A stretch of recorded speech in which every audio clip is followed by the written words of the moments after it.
It's the Anime Movie Podcast with your hosts, Kat and Joe.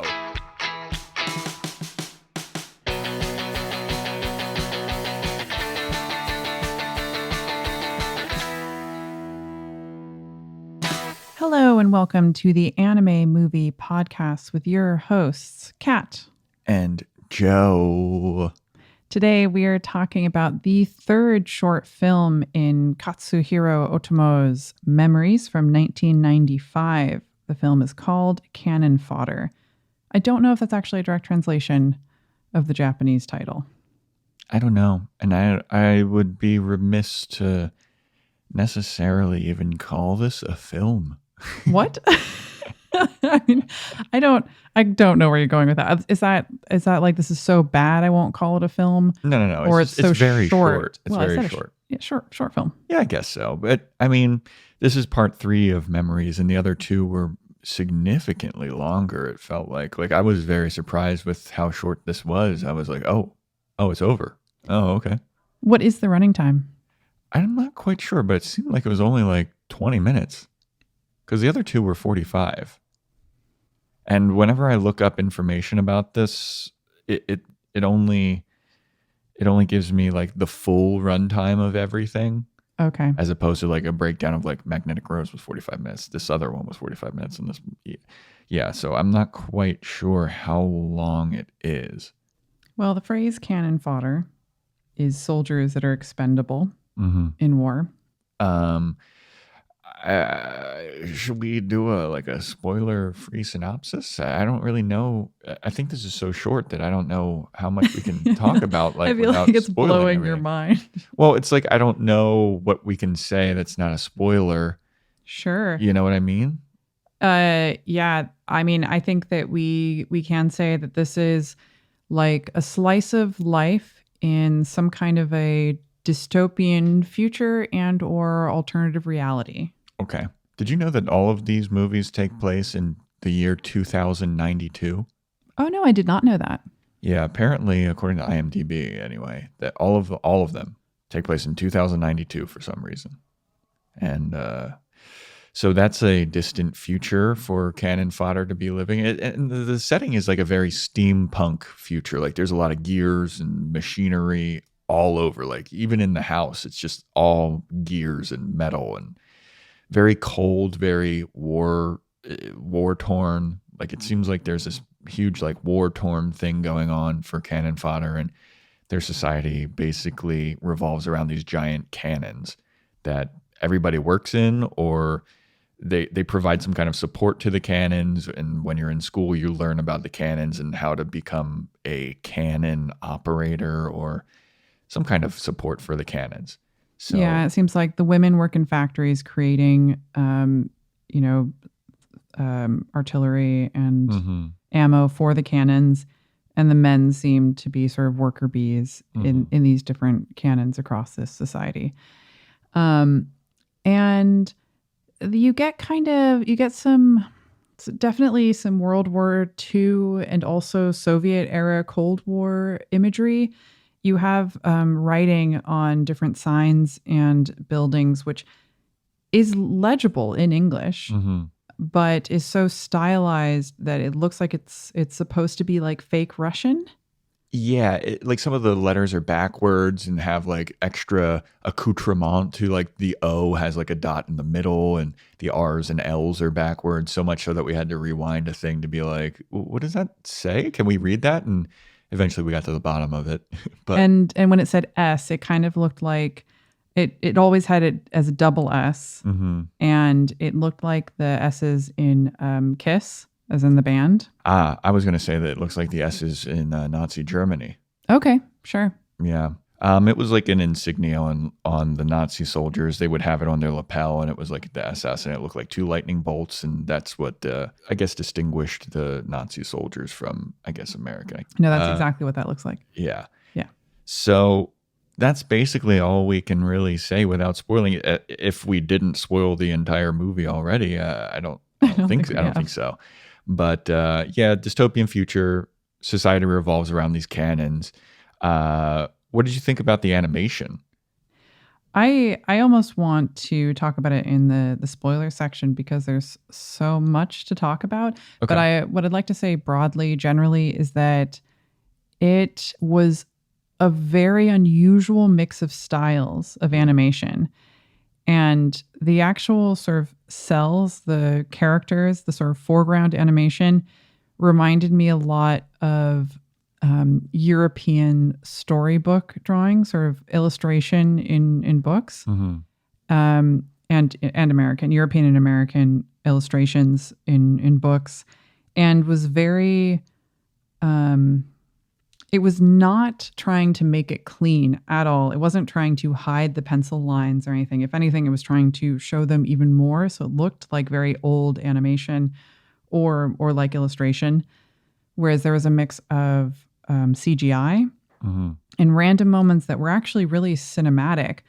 But then there were other moments where it moved like you were looking at a puppet show, and like that's how 2D it was.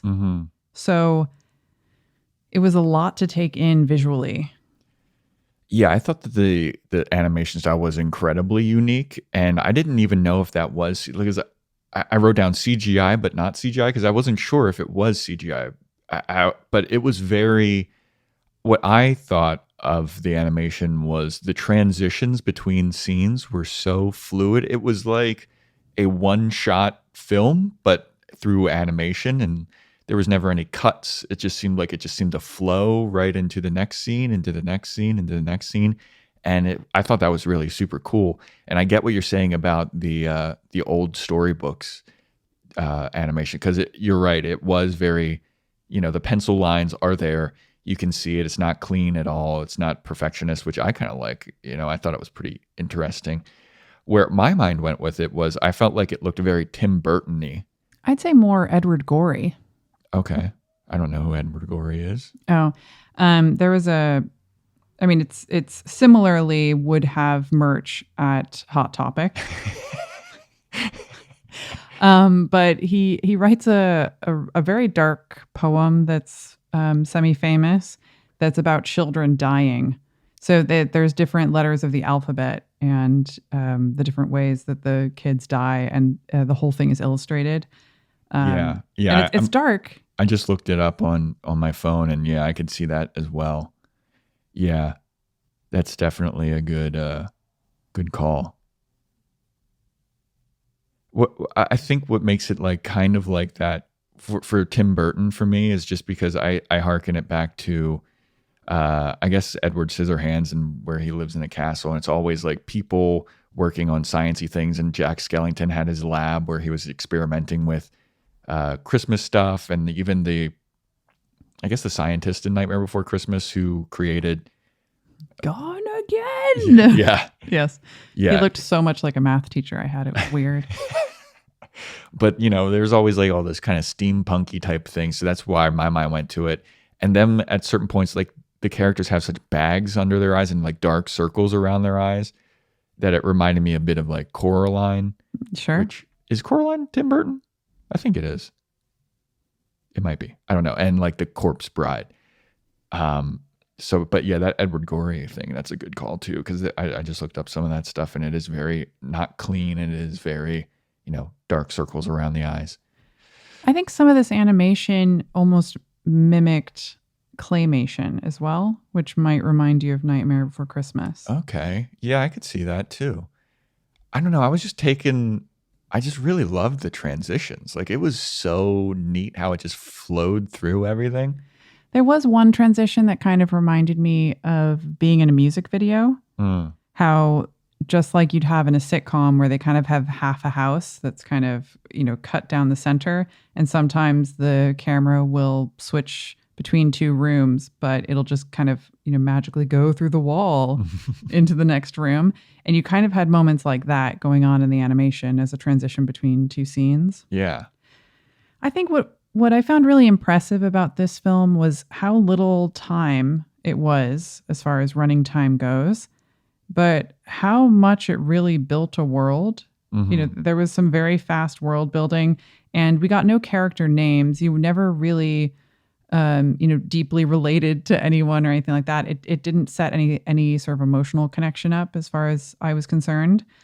But you did get an idea of who these characters were really quickly, and they felt real. Yeah, and their place in the world. Yeah. Yeah, I mean, again, it was shockingly short. I mean, I didn't know that it was going to be that short, but I do agree with you. I do think that they establish a world very, very well. But I disagree with you in that, like, I didn't connect with someone. Like, I felt like connected to a couple of the characters, not the mom. It kind of follows this one family. It's like a mom, a dad, and a son. I could relate to, the dad and the son, because it seemed like we followed their stories a bit more than the mom. To me, it felt like that. Am I wrong? Do you think so? I don't know. Should we move into spoilers? Yeah. But one more thing. The soundtrack was sounded like goofy organ music that would be in like a Game Boy game. Yeah, that's fair. Okay. Spoilers. They wouldn't spoil this, right? Oh, They God. can't spoil this, Please right? don't spoil Spoiler this. talk, spoiler talk, anime movie podcast, spoiler talk. I think it followed the dad the most. Mm-hmm. And I felt like you follow the mom and the son less. And you don't really start out thinking that that's going to be the case, because this kid wakes up in his steampunk bedroom underneath his, steampunk cuckoo clock. Cannon cuckoo clock. Cannon cuckoo clock. Salutes the big painting that's never fully explained, but you get an idea later. And I guess that outfit's very like French Revolutionary. Mm-hmm. It's very Napoleonic. And then you get this sort of like kitchen scene, which is just the most relatable immediately. Like, oh, this feels like the beginning of a sitcom, except it's not that funny, Mm-hmm. except everything's a little bit dark and sad and cold. But you have the mom being like, oh, you're not going to get a scholarship if you keep goofing off. You need to get your grades up. And he's like, I want the thing the other kids have. And she's like, why are we going to buy you a thing if you can't even keep your grades up and you're not getting a scholarship, so you're not saving us money, And then He wants a music helmet. yeah. And then who knows what that is? I would have loved to have seen a music helmet. Yeah, for sure. Find out what that is. Yeah, that's my biggest critique of this film. It's just left that dangling fucking music helmet tease. And then the father is like reading the newspaper. He's like, yes, dearing, Mm-hmm. And in that scene, you relate the least to the husband. He kind of seems like a wet towel. But then they each get handed their little lunches for the day. A wet towel. I've always heard it as a wet blanket Oh, because towels are often wet. Blankets are, I don't know. This is so far off. But I was like, wet towel? What? Sorry. I've heard both. And a wet towel could totally be a misuse of the phrase. But I think that it still instills the image. My friend Conrad used to say wet sandwich instead of both of those. I thought that was so much worse. that is far worse. Oh yeah, very soggy. But so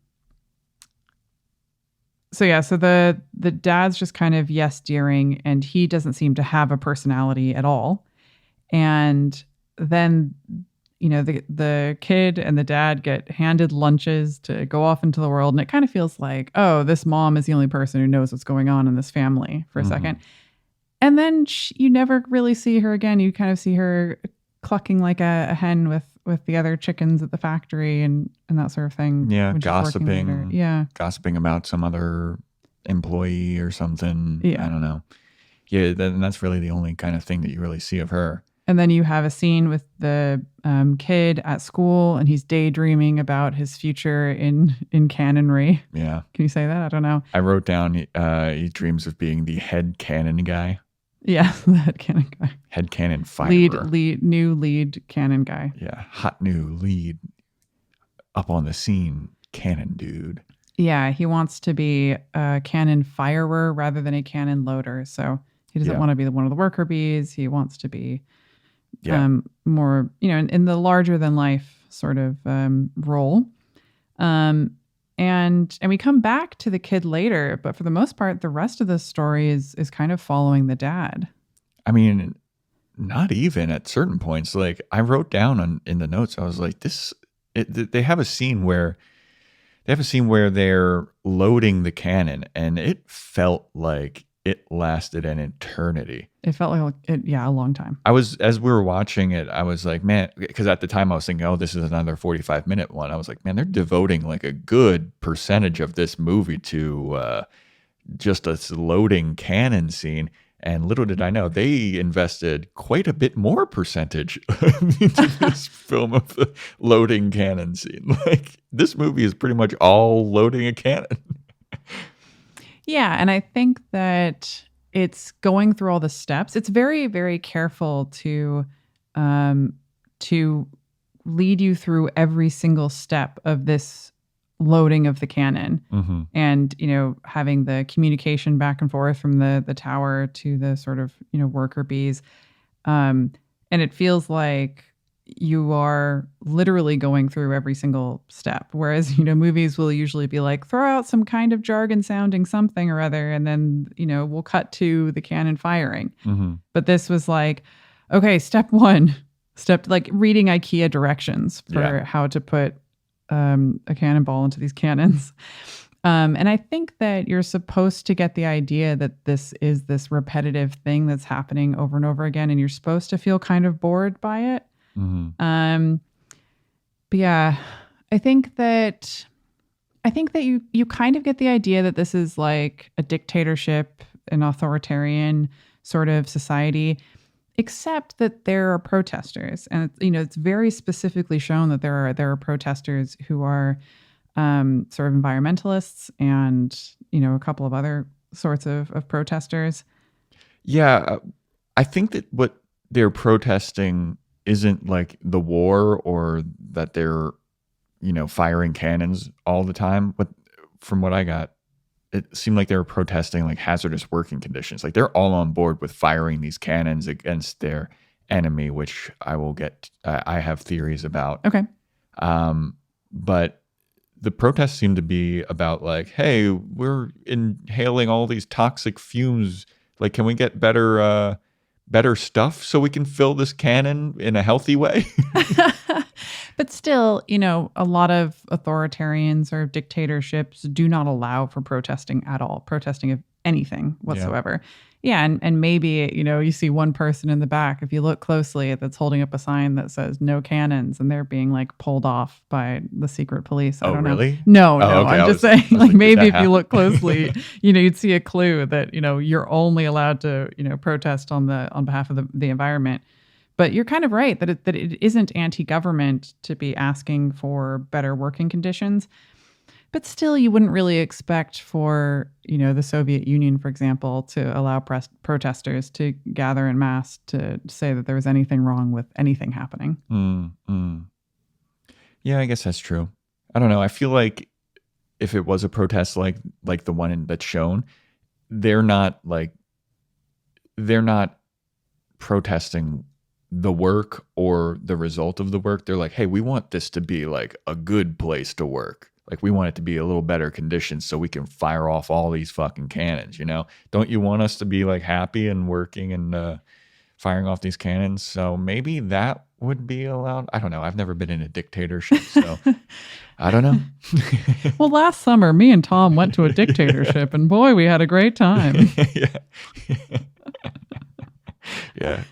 Kat's always bringing up her trips to Bali and stuff. I'd be like, well, a couple summers ago, I was living in a dictatorship, and we were able to protest.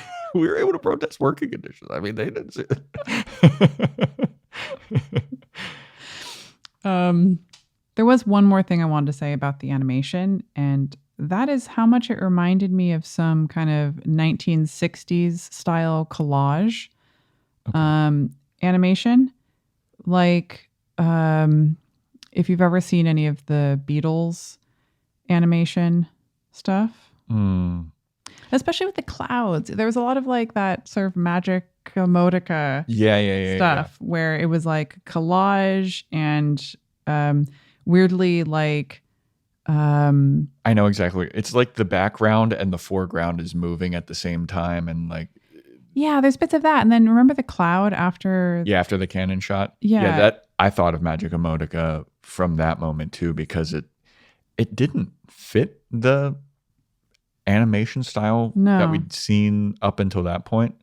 So it definitely stood out. Yeah, I don't think that the mix of animation always really worked for me. I didn't always think that it felt coherent. Okay. So here's a question that I have for you. So in this film, it seems like they're constantly fighting against this enemy, and they're constantly firing cannons and like adjusting the cannons because the enemy's on the move. Do you think that there is an actual enemy, or do you think that this is some kind of like governmental thing to keep people in control and just focus on fighting this invisible enemy? Because we never see the enemy. There is like a hint of it at the end where there's like an air raid siren going off, but you never see them get attacked.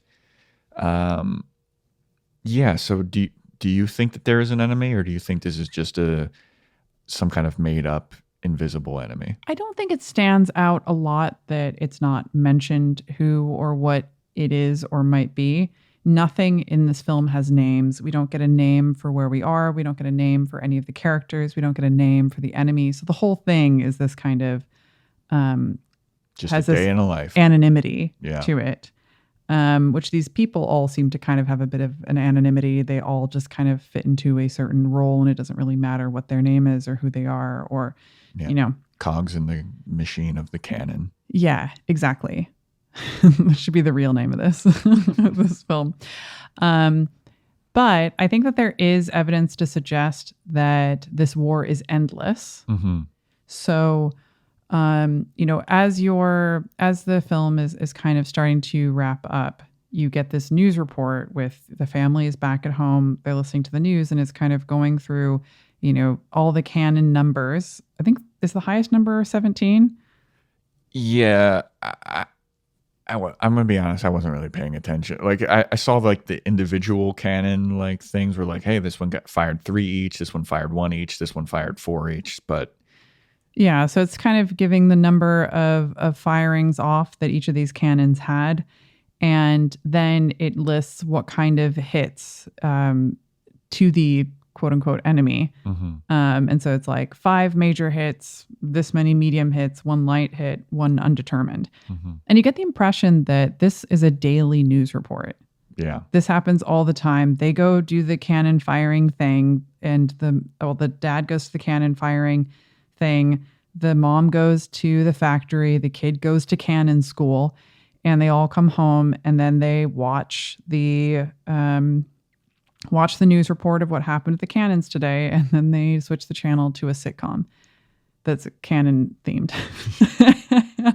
And because of that, and the last thing that the news reporter says is, we're very close to winning this war, which makes me think that they always say that. And so this idea of keeping the morale up, making people think that they're having an effect, and yet the war is never actually won, which could be that this is just a way that the government controls the people. It's like giving them one task, telling them they have to do it. And then, if this was the beginning of a series, the next episode is where you'd start to figure out, you start to see examples of how the society is starting to break down because people are starting to figure out that, they're not actually fighting against anything. But the other idea is that there is an enemy out there, quote unquote enemy, but they're not actually doing anything, or the same enemy is doing the same thing, where it's like, no, we have to fight the other people, and they don't even know why they're doing it anymore. So I don't think it really matters whether there is an enemy or isn't. I think either way is pointless, and either way, it's a way to keep the citizens in control and to stay at war. I think that there is no enemy. My theory is that there is no enemy, just based off of the disillusionment of the father. Or if there is an enemy, like I feel like it's one of those things where when they're at work and when they're in front of people, they act like they care, and they're like, we're gonna fucking rah, let's beat this enemy. But then behind closed doors, they're like, what the fuck are we doing? Like, Yeah. who is this enemy? Like, we don't even know what's going on. And this is kind of based off of just through watching Attack on Titan too, because there's a lot of, and there's a wisecrack video about this, about there was this Nazi philosopher, which I think his name was Joseph Schmitt or something. And his theory was that the best way to control a population is to invent an enemy for them to constantly be fighting, because if there is no enemy, people just tend to fight each other. So if you have this unification against one enemy, people will always be like under control and in alignment with the values of that society. So I think that there is no enemy. I think this is some kind of governmental thing. And with all the Nazi imagery in this as well, that's why my mind went to that again, because, you know, a Nazi philosopher, Nazi imagery, you know, this constant state of war. And even like when people, once they fire the cannon, everybody like celebrates. They're like, yeah. And they take like a break at the mom's work and everybody's like singing like some kind of rah-rah song. And they have that it seems like every time one of the cannon fires, they have to do this rah, rah, rah, rah thing. Yeah. And there's a moment where there's a woman in front of the mom who has her arms crossed and she's not rah, rah, rahing. And she gets a little, you know, nudge from the mom. And then she's like, oh, fine. And puts her like hand up and starts. Yeah, so that's what I think is evidence of the dictatorship that's authoritarian and like keeping everybody in control. And if you step out of line, like you're fucked. And that's also more evidence to the disillusionment of like, why are we even fighting this war? Like that people are starting to get more and more wise to it and question things and be like, what even is this war and who are we fighting? Because you don't really see any evidence of, you know, the news says that they had critical hits and they say that the war is almost over.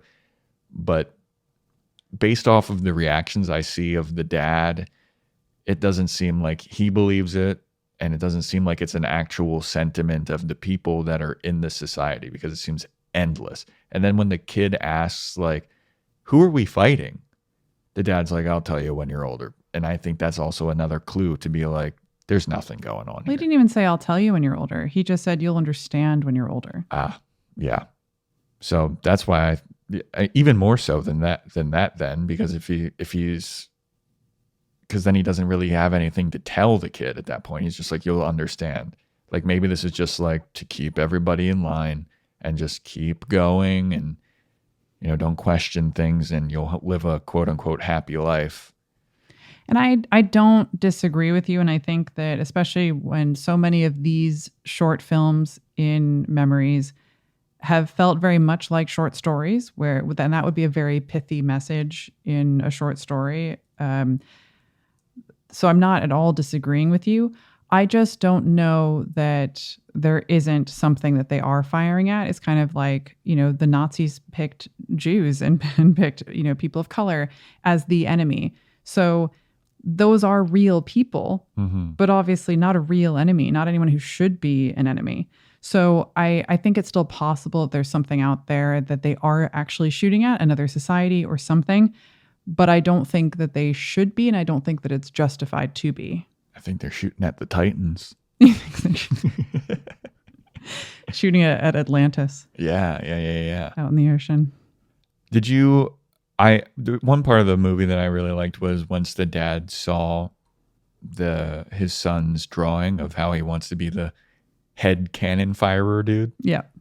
And you see this like really cute animated visual of all of his tasks as and like how happy he would be as the cannon firer dude.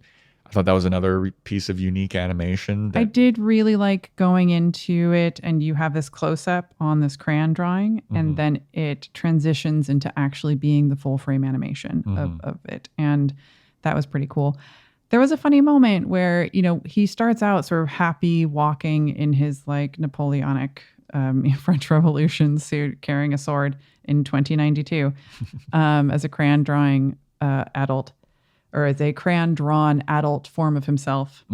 And then he comes up to a bunch of skeletons who are on a little cannon, and he faces up with them, and then just like a tiny cannonball comes off from off screen and like lands kind of lazily and rolls a little bit. And then there's like this moment where it seems like nothing's going to happen. And then the cannon from the skeletons just goes limp. I mean, and it's this kind of obvious impotence reference, visual reference. And then like the cannon explodes and then we see like airplanes above his head. And there's all this kind of like ideas of kids fantasizing about war because, you know, that's kind of what they're growing up in. And the only things that they think about aspiring to or, you know, dreaming about, which is real depressing. Oh, yeah. But if you're in that society, it's the highest honor. Sure. You know, if that's all you know, I feel like the kid kind of looks down upon his dad, like as he's saluting the giant painting of the head firing cannon dude. Mm-hmm. He's like, I want to be the head firing cannon dude. I don't want to be a little cannon loader dude like my dad. I want to be better than him. And yeah, maybe that like kind of hurts the dad's feelings because he probably hears that every day. And I'm sure he knows that, does. Yeah. and he sees his kids drawing about it every day. Yeah. I don't know. It was just like interesting. Like that's why I said I felt like I could relate to like the dad who's doing a job that he doesn't even know what the point is and what the value is. And if it even is a real job that to be doing and how his son wants to be like better than him and maybe kind of looks down on his dad. And he's just kind of like, well, I'm working this fucking bullshit ass job for my kid to give him a good life. And he thinks I'm like some kind of turd and he wants to be better than me, which, you know, you want your kids to succeed more than you, I guess. Yeah. And then, I mean, I also remember being a little kid, drawing myself as like a star football player, which is, you know, quite different than a cannon firing person, but it's the same. Like those are the superstars of that society. Is the lead cannon dude. So I was like, oh, I can relate to that. I can relate to the dad. They didn't really give much for me to like not sink my teeth into with the mom. I mean, I gossip every once in a while. That's fun. Gossip at work. Yeah. Do you ever poke somebody and tell them to go rah, rah, rah when they aren't?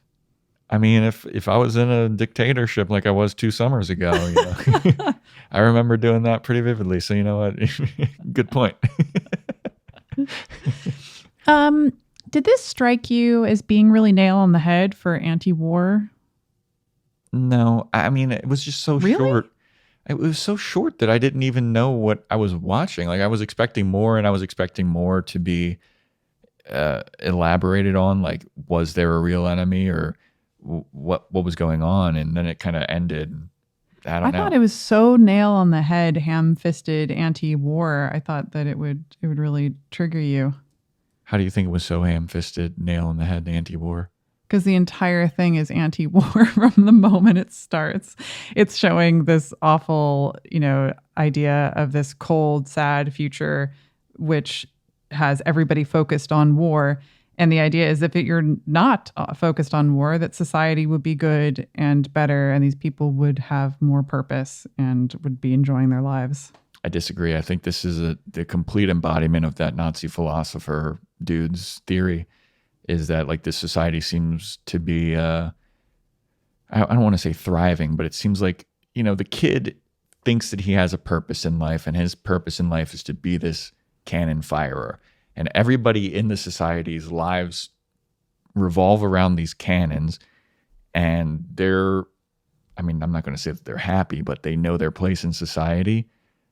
And it kind of, I guess, works for them. I just don't think they're mutually exclusive. I think that this can, you know, this whole thing can be war is bad, and it can still be an exploration of, you know, philosophy and all the Schmitt stuff you're talking about. Yeah, I mean, I wouldn't want to live in this society for sure. No, and I don't think the director was like, I'm going to make this and people are going to like this and want to be part of this. No, but I think that the people in that society, I mean, just like in Attack on Titan, they have roles and they fulfill those duties, and they're like, this is the way that we have to be, and like, this is the way that we're doing it. And if this helps us survive, I'll do it.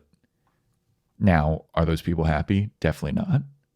but that the only person who actually seemed like they thought this was bullshit was the one woman crossing her arms at the factory. Like nobody else showed really clear signs of being like, this is bullshit. I don't believe in this. Everybody else was going along with it. I'm not saying that they loved it or that they were happy, but nobody seemed like, I guess the protesters, but even then they were only talking about, the pollution. But to me, when you have anything that's dystopian and that's especially this bleak, that, the message is all of this is bad and we should do stuff to avoid ever having our society like this. Yeah. I mean, yeah. I think the only person that seems happy is the kid. Like the kid is like, he doesn't realize all the bullshit of it yet. And he thinks it's like this heroic thing to be loading the cannon and firing the cannons, and because he's been propagandized. I think what I found most interesting about this film, as far as what's happening with how people are being kept in this situation or being policed, is that they seem to be policing each other. There's this idea of the panopticon, which is the idea that you're always being watched, you will behave better. But this is usually, referring to a prison system where they have a tower in the middle of a prison. And the idea is that tower is always seeing everything that's happening all around the prison. But then the idea of CCTV and the idea of other people around you is still a way that that power is affected on people to behave, and how control can be actioned on people in this really subconscious way. But we never saw a white tower in this world. You kind of get the idea that, that the cannon firer is sort of more important in status than these loader worker bee guys. But you never see a king, or there's no charismatic figure that you would usually see at the center of any kind of authoritarian dictatorship. So it's like this weird idea that the cannon is almost king in this place, but no one person seems to have more power than anyone else. That's another comparison to Attack on Titan, where it seems like the walls are the king. Right. In Attack on Titan, they have people that worship the walls. Like, I feel like this society, they have people that worship the cannons. I'm sure, yeah. Like, that's what their society is fucking about. That's what the society in Attack on Titan is about as well. But I don't know. I just am... If you didn't know any other way of life, and even if you didn't know any other way of life, and you just went through the repetition of firing a cannon throughout the whole day, like, I don't know if you'd be happy. Like, the dad doesn't seem happy. I'm sure that the mom isn't happy, but the kid still has hope, and he's like, yeah, he drank the Kool-Aid. I think there's plenty of people who haven't experienced things who still feel like they're in the wrong place or in the wrong time. There's so many people who are like, I've lived in this town like my whole life. I don't know what's outside of this town, but I know that there's got to be something more, because I'm not happy with just this. I need more than this. And I want to experience other things. And I don't think you have to be scrolling through Instagram and seeing other parts of the world in order to want that. I think there's plenty of people who are unhappy with exactly what they have without knowing what other people have or the way other things work. Well, do you think that the people in this movie know of any other options? No, I don't think they know how to change it either. If there are probably plenty of things that I would like to see change, but I feel really powerless in my own society to be able to action much change. I still vote, though. Go vote. A little PSA from the amp here. Yeah, I don't know. I'm firmly in the. I think. Do you think it's? No, I'm firmly in the. I don't think there's an enemy at all. I told you I don't disagree with you on that. Yeah. Just right. That I don't know that. Yeah, I'm in both camps. I just don't think there's a legitimate enemy. I do have a question for you. Okay. Why do you think the signs were in legible English? This isn't an English version. Yeah, we don't have a dub for this. This is one of the ones that we had to watch subtitled. So this is a Japanese film for Japanese speakers. And you have this lettering that's supposed to, I mean, us as English speakers, we're actually having a hard time reading it. We had to like pause it. And sometimes like, look, I read the first half and then had to be like, Joe, what do you think? For that last word. Yeah. And having these kind of like Soviet phrases, very Soviet Union phrases, but half like Cyrillic alphabet and half like maybe Nazi branding.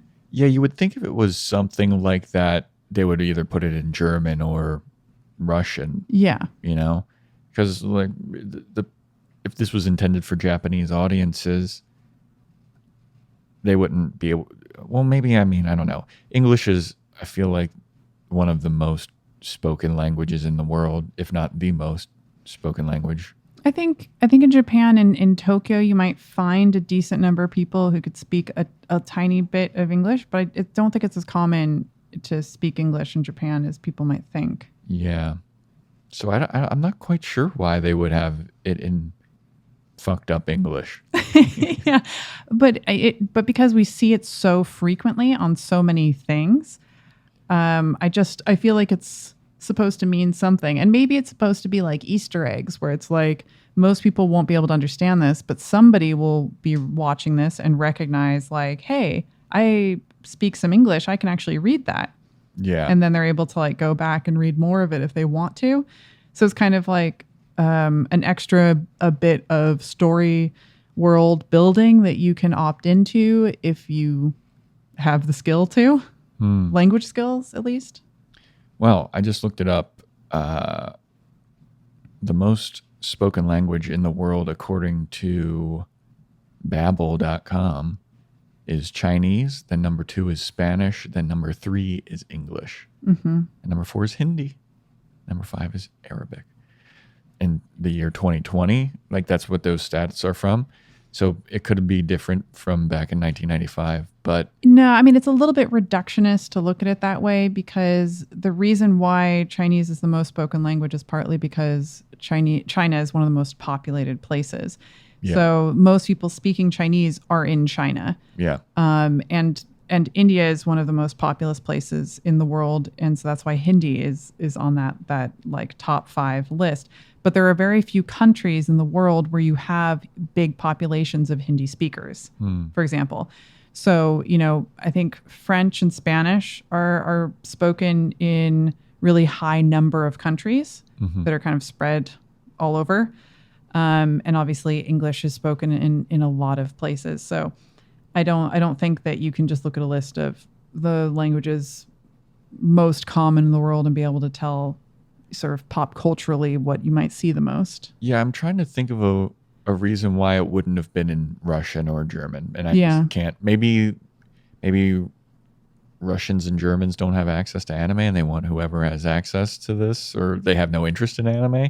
Yeah, they might expect that this will be at some point available to an English-speaking audience. That's totally possible. So that it's kind of like an Easter egg for an English audience. Maybe. I know that some of the subtitle options we have. I know we had a French option. Yeah.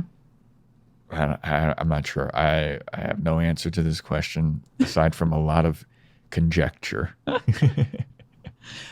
I think maybe we should talk about what kind of tied these films together, all 3 of these films. Yeah. And why it's called Memory. Yeah, that's the thing, is like I was confused about that after Stink Bomb, because I understood why Magnetic Rose was called Memories, because it's about, this lady's haunting memories and how people got sucked into them and, illusions and blah, blah, blah. I got that. Stink Bomb, no idea.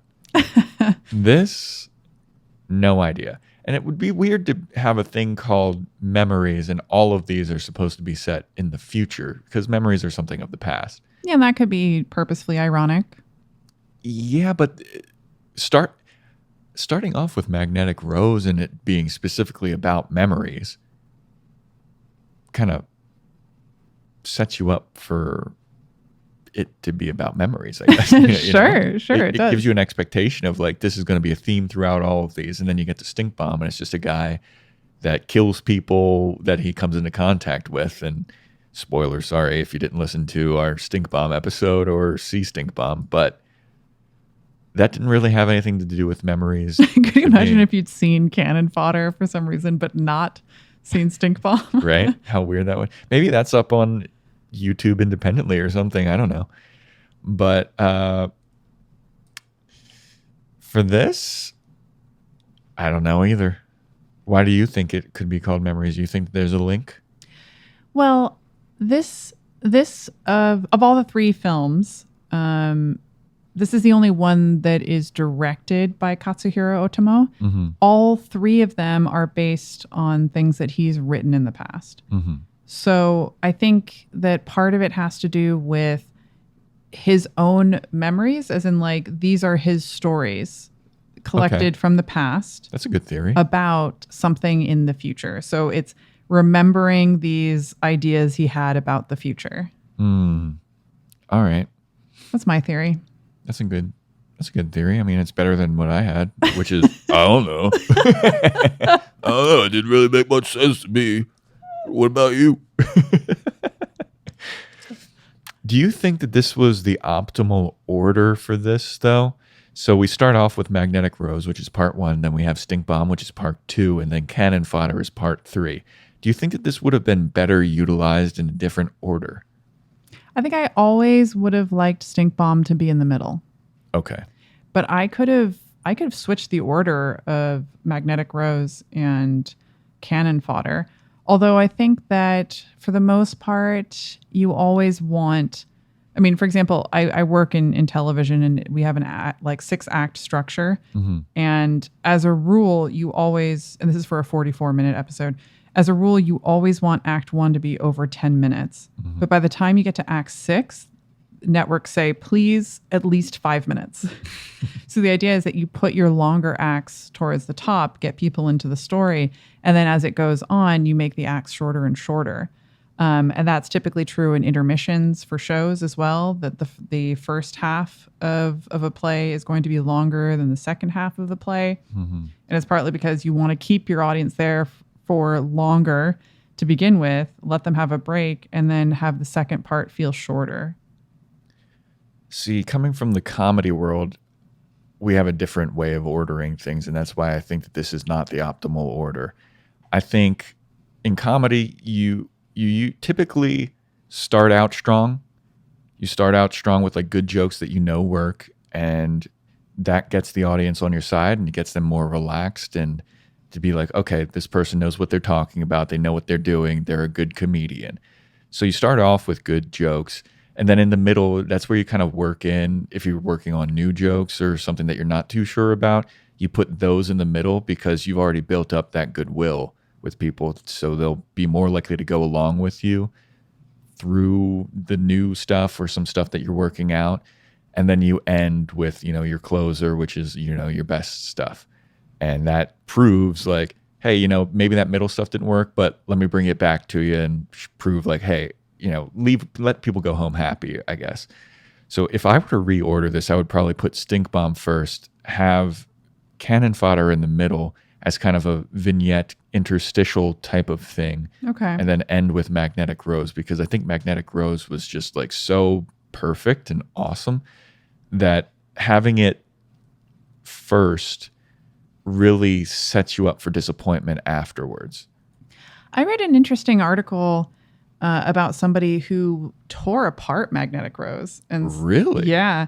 And basically said that it was really cheap. And it basically was saying that Cannon Fodder was the only piece of art, amongst the rest of them. And that in particular, Magnetic Rose was like, basically it was like selling out for pretty visuals and sort of poetry, but try hard poetry, kind of like what we've talked about, where it's like, oh, you're trying really hard to be interesting and poetic in these moments. Now, I disagreed. I think it works. And there's Uh-huh. some moments where I'm like, oh, that's bordering on being like, oh, yeah, look how poetic you are. Yeah. But it never really crossed over for me. And I always like enjoyed it. But it's just interesting to know that there are some people who really disagree with who are kind of like, oh, the plebs, the rubes.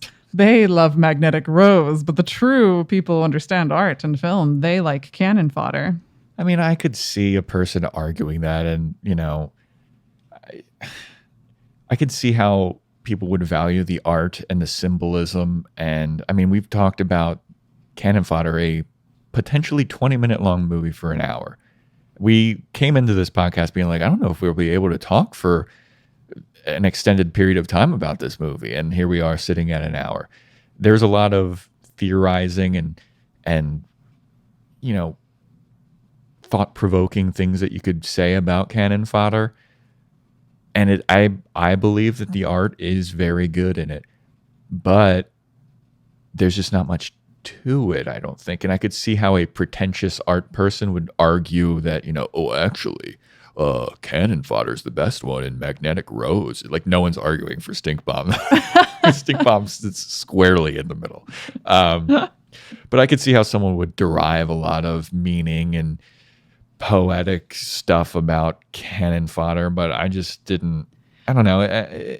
But I loved Magnetic Rose, and I thought it was very, I'm with you, and I could see there's parts where it's bordering on pretentious, poetic crap, which I generally hate. But no, everyone agrees. Stink Bomb, squarely in the middle. I think Stink Bomb might be the only one that isn't pretentious.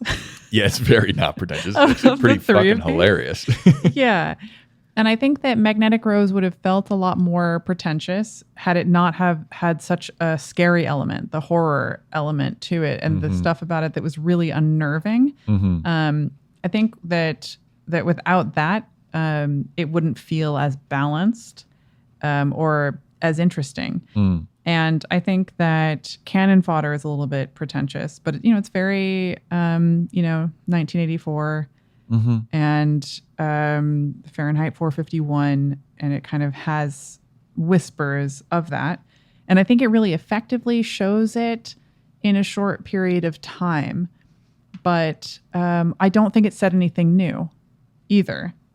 So, but it did that thing that short stories should do, where it has one big message, and it leaves you to wonder and to think about and give you a little bit to talk about. And you can kind of be like, oh, how is this like our society today? Or, I mean, there's a lot of talking points that you could have from it. You could teach that film in school. Yeah. But I think that part of the reason why it was the last film is because of it being Katsuhiro Otomo's, directorial. Yeah, this is like his this is altogether. Him. It's his story, his direction, etc. So I think that's why he wanted to end on it. Wow, what a selfish prick. Now I hate this. I think it'd be worse if you started off with your own film. Be like, first we're going to watch me doing me. And then next we'll see other people doing me. Well, that's not why I said put it in the middle. Yeah, you did say that. That's true. I said Stink Bomb and then interstitial with Cannon Fodder. And then, I realize like the whole, like, this is my fucking anthologies theories and this is my fucking thing I'm putting together. So I'm the headliner, baby. But you also need to be self-aware. Like, if you're going to bring in a heavy hitter, like, do you think that he was like, I'm the headliner, bring in your work, and then like I'll take a look at it, and then he saw Magnetic Rose and he was like, fuck. Yeah, he might have. Like, there's a story of Taking Back Sunday and My Chemical Romance always kind of going back and forth. Like, Taking Back Sunday would release their album first and they'd show it to the people in My Chemical Romance because they were kind of in the same scene in My Chemical Romance. Be like, whoa, that's really good, dude. And then they'd come out with an album like a couple months later, and then they'd show it to Taking Back Sunday, and Taking Back Sunday would feel like pieces of shit. They're like, what the fuck? We suck so bad. Like, fucking damn it. And that like just kind of kept happening in their parallel, I guess, careers. And I could see, like, I don't know. Yeah. really have much else to say about it. I think one thing that all these films had in common, which might be difficult not to with sort of future things, stuff about the future. I don't know where I was going with that sentence, but wow, it ended. But is mecha. There's mecha used in different ways through all of these. Yeah. I think Stink Bomb is the one that's the least mecha, I guess. I think it's the most recognizably realistic mecha for what we have now. Yeah, like I could see that kind of stuff happening today where, they have hazmat suits and special NASA suits. Yeah. There wasn't anything that was outside of the realm of possibility. And, there's a bio weapon. But I mean, I think mecha includes all sort of mechanical things. well, yeah, I mean, a refrigerator is a mechanical thing. Sure. You're like, oh, I got mecha in my kitchen. Do you think of it like that? I mean, when you're watching Cannon Fodder, in some ways, there's no technology that's sort of past the 1950s or 60s. I was literally about to say, and I wouldn't But to me, that's very mecha heavy. I wouldn't even really think of it as like mecha just because it's a big cannon. Well, I mean, everything there is machine, though. There's cogs and screws. It kind of looks like you opened up the back of a big watch and then somebody was like, let's make it to place and make it real sad and bleak. Well, that's and why war-torn. That's why I said it was a steampunk universe. Yeah, I know. You think steampunk is mecha? Yeah. You're a buffoon. All right, so let's say that mecha is a really specific term and I'm misusing it. Let's assume that. Okay. Then all of these films involved a lot of machinery. All right. Sure. But I think that kind of ties it together, and probably because machines and the future tend to go together. But there wasn't a ton of anxiety about the machines themselves, which I found interesting. There was more psychological anxiety and the relationships that people had to themselves and to others. I'm trying to think, because if there was anxiety about the machinery, it would be in Cannon Fodder. And I was trying to think back of like, was there any moments of that? The only thing that I could really come up with is when the dad kind of fucks up at work and the thing falls off when he's loading the cannon and the cannonball pellet. What would you call that? Bullet? It looks like a big bullet. It looks like a bullet. It doesn't look like a cannonball. Yeah. When that like falls off the track and then he gets like yelled at. But that's just kind of like fucking up at your job anxiety. It's not really like, oh, the technology's taking over or like whatever. But I mean, there could be some of that in Magnetic Rose as well, in terms of the AI taking over and giving illusions and making people question what they think. There was a little bit of that in Magnetic Rose. But still, in a lot of ways, it's more of an anxiety about the relationships that people have with other people. I think in Magnetic Rose, the anxieties were less about the AI, and it felt more about like ghosts and confronting your own past and sort of being trapped in your own head forever.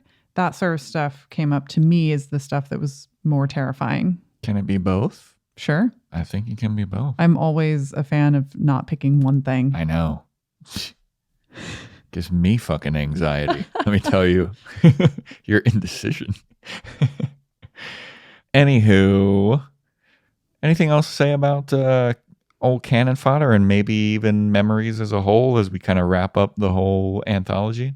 What do I want to say as a wrap-up thing? I wish there was more of this. I wish there were more anthologies of short films of anime. Same. I think it would be very, very interesting. I think that it's really cool to talk about, comparisons and how is this one like this thematically, how these differ. And these were so different, obviously set in the same year or generally in the future or alternate reality. And so they have that in common. But all of these were animated so differently. They dealt with different kinds of anxieties. And had different tones too. Totally different tones. Stylistically, very interesting, very different. And, none of them, I don't know, I think that the animation was so unique to each of them that it really went towards the theme and it really supported what each film was about. So I wouldn't be like, that one's the best animated. I think like that animation worked really well for that story. And I could say that about every single one of these. And yeah, if there were 6 more of these, I would love to watch and talk about them. Yeah, I wish that there were more anthology series like this, mainly because it makes doing this podcast so much easier. These are so much shorter. It's so easy to remember what's happening. It's a terrible reason. No, but it's also like I appreciate the directness and of the storytelling as well, like Magnetic Rose and Stink Bomb, and like even this, like even though it caught me off guard how short it was, I mean, I guess it kind of got their point across. I don't know. This is the one, Cannon Fodder is the one that I felt like failed the most in terms of the storytelling aspect of it, and it was more artsy. Now that we were talking about like, oh, the real artists love Cannon Fodder, blah blah blah. I could see how like you could talk about it and write essays on it and blah blah blah. I don't think it's plot heavy, but I do think it is strongly narrative. Yeah. But yeah, I did just enjoyed Memories. I enjoyed it as a whole. I think that the order kind of hurts it, but you know, whatever. Should we give an amp number for Cannon Fodder and then an overall amp number Yes. for Memories? Yes. Okay. Cannon Fodder and then Memories as a whole. What are you cranking let's do Cannon Fodder first and then Memories as a whole after, okay? Okay. For me, Cannon Fodder is a 6 out of 11. This misses the mark on a couple of levels because I appreciated how interesting the mix of animation styles were, but I don't think that they were fully coherent. I don't think it got cohesive the way I hoped it might be. It was distracting while I was watching it. It was so stylistic, it distracted me from paying attention to some of the things that I think were more nuanced. And maybe that was on purpose. It went ham on the stylizing because of the fact that there wasn't a lot going on plot-wise, so it gave you a little bit more to look at. But to me, it was a little too much. And I thought it was ham-fisted. I thought it was a little nail on the head about the anti-war and anti-propaganda thing. But I also liked the way that it did that short story thing of having kind of a punchline at the end that suggests we're not fighting against anyone, but we're always going to be in this fight. And it gets you thinking about this idea of control and about power in society. So even though I thought that it was pretentious, I thought that it still had an interesting message worth thinking about, but I kind of would have wanted to see something either say more about it or not see it at all. So while there are these strongly interesting things about it, I don't think it's anything to write home about. Okay, very fair. I'm cranking my amp to 6 out of 11 as well, which is interesting because I started out, you know, right after we were finished watching it, I went to the bathroom and I was like, in my head, I was like, this is like a 3 out of 11. Like I didn't really, blah, blah, blah, yeah. But through talking about it, I kind of enjoyed it more and realizing like, you know, some of the stuff was really nice. Like I disagree with you about the animation. I thought the animation was like super cool and I really loved the transitions and it wasn't distracting for me, but you know, that's just me. I thought it was really interesting to watch. It was a cool visual thing. Not very plot heavy. It's just, I mean, that's what I thought was like the worst part about it was like, it's just like not much plot going on. And I guess I just generally don't like slice of life stuff because it seems pointless. Like, you know, if I wanted to watch slice of life, I'd just fucking live my life, you know? I just feel like for this one, it needed that though to show how pointless their existence is. Yeah, I mean, I guess. I don't know. I didn't think it was pretentious, mainly because like this, they more just showed you what was happening in this society. And there were hints at things and you were left to make your own decisions and have your own thoughts about it, which I didn't think was like ham-fisted over the top. It's just like, this is a society. You can have your own opinion about it. Yeah, I thought the characters looked cool. Thought the animation was cool. Thought the soundtrack kind of sucked. But otherwise, yeah, 6 out of 11 for very different reasons. Yeah. Wait, did we have the same score for I know that we had the same score for Magnetic Rose? because we gave it a perfect score, which is history books. Yeah. I think that we were one off for Stink Bomb. Okay, I think you're right. Stink Bomb, I think, if I remember correctly, I think I gave it like a 9 or 8.5, and you gave it an 8 or something. Okay. Yeah, I think we've been fairly close on all of these. Yeah. My overall score for Memories, and I'm not going to go too far into an explanation for it because I feel like I kind of already talked about why I liked Memories a lot. We have 3 whole podcast episodes. Yeah. Yeah, we don't need to. This is an 8.2 out of 11 Okay. for me. I'm giving it a 9 out of 11. I think it's really cool. I thought it was cool. And like we both said, we wish there was more stuff like this. All right. So that's wrapped up Memories. And now Memories is our memory. Oh, and yours, the listener. Yeah. Thank you for listening to the Anime Movie Podcast. We have a YouTube channel. Just look up the Anime Movie Podcast. We post clips from the podcast and sometimes some independent YouTube stuff. You can follow us on Instagram at the Anime Movie Podcast. And if you want to write in or have any questions or suggestions, it's the If you just want to be our friend. Yeah, if you want to fucking just drop a line, say, hey, really enjoying the podcast. Or, hey, really hating the podcast. I don't know your opinions on things. It's the Anime Movie Podcast at gmail.com. Give us a review, rate and review, and we'll see you next time. See ya. Bye. Thanks for listening to the Anime Movie Podcast. You can follow us on Instagram at the Anime Movie Podcast, and you can reach out via email at the Anime Movie Podcast at gmail.com. Please subscribe, rate and review, and tell a friend. Thanks. Have a good one. Bye.